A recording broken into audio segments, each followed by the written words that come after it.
Hi guys, good morning. Ayan guys, nandito tayo ngayon sa aking munting farm.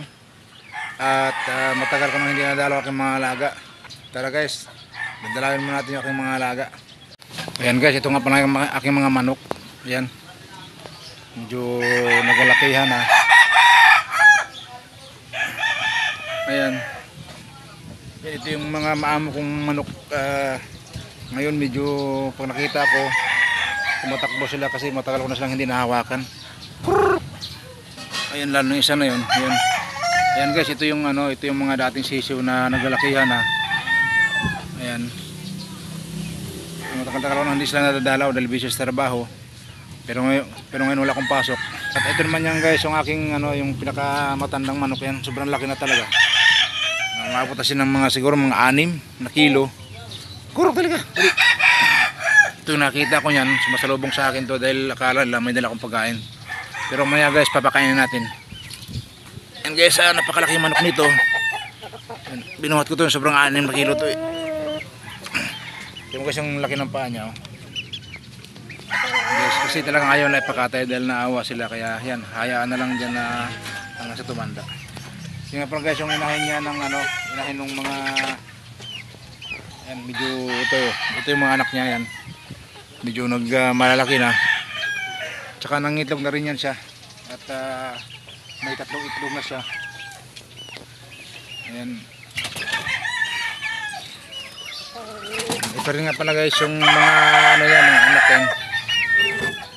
Medyo malaki na rin. Ayan, medyo mailap na nga dahil matagal lang hindi ko na siya nadadalaw.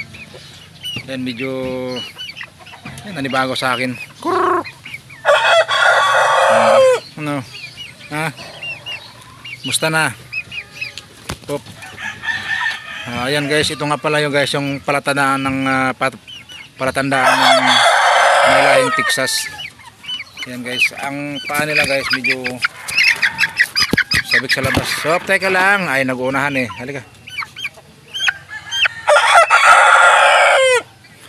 Ayan nga, palatandaan guys ng ayan, Texas, mahaba yung kanilang mga nguso. Ayan. Yung may lahing mga Texas lang guys. Doon muna. Napapasok ko muna guys dahil gusto lumabas. Makawala. Yan guys, palatandaan guys ng mga may lahing Texas. Yung mahaba yung mga nguso. Yung tuka nila. Tsaka yung paa nila medyo maputla. Ayan, yun yung mga nguso lang guys na parang nakabaluktot. Tapos mahaba yan. Ayan. Ayan guys yung tuka nila. Medyo pahaba siya tapos nakabaluktot ng konti sa dulo. Di katulad ng mga native talagang maiksi lang yung kanilang tuka. At saka yun, maiksi lang siya na medyo punggok. Ito naman guys yung aking mga yung ito pa yung guys yung kasama ng mga kapatid ng dalawa dahil ito napakatapang nito. Magkasama sila lahat ito sa kulungan. Kaso lang siya sabong nito. Kahit malaki sa kanya, sinasabong niya. Kaya napakatabang ng manok na ito, kaya pinaghihiwalay ko na. Ayan. Ayan, ito pa guys yung kasama niya, yan. Kasi kawawa naman to,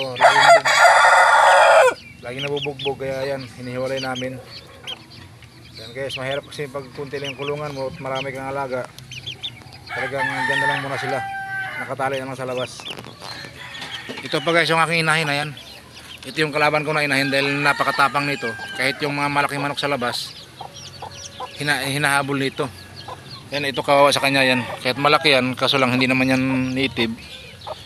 Kaya yan, kawawa sa kanya yan. Laging hinahabol nito. Kaya yan, kinukulong ko na lang. Tsaka yung mga sisiw niya guys yan. Ang daming sisiw niyan. Yan, ilang linggo na lang din na yung magalakihan na rin yan. Kaso guys, ito may isang mahina na yan. Kawawa naman. Nangyari sa'yo?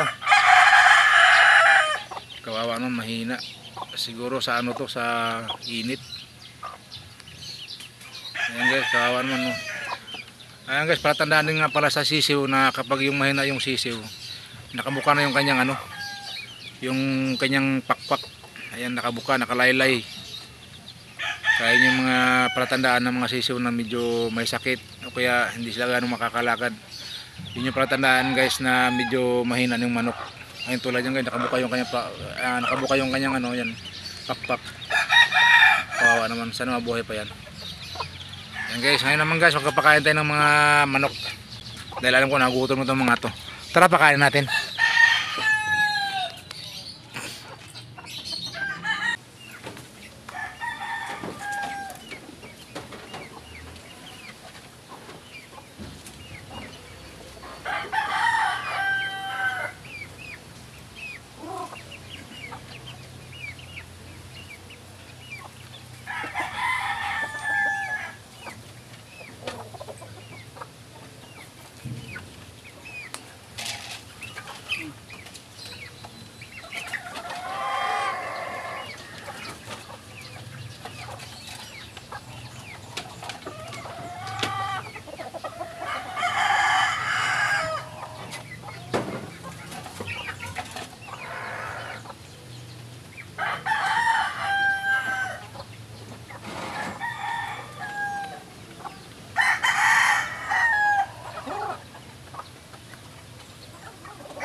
Ayan guys, napapakain ko ng aking mga alaga guys. Ayan, ito guys, madaling makaubos to ng manok siya. Ang laki ng butigan nito. Ayan guys. Ayan, nakain lang kayo dyan. Ayan sa kanila, ang bilis na ubos eh. Ayan, busog na sila guys. Malaki na yung butsi nila oh. Ayan. Ayan guys, may yung inahin ko yun, may itlog na siya. Ayan, dalawa dapat yan. Kaso na isa nabasag. Ayan, mga itlog uli yan mamaya. Ayan guys, papakain na natin sila. Mamaya naman uli guys. Yun lang muna guys, bye bye.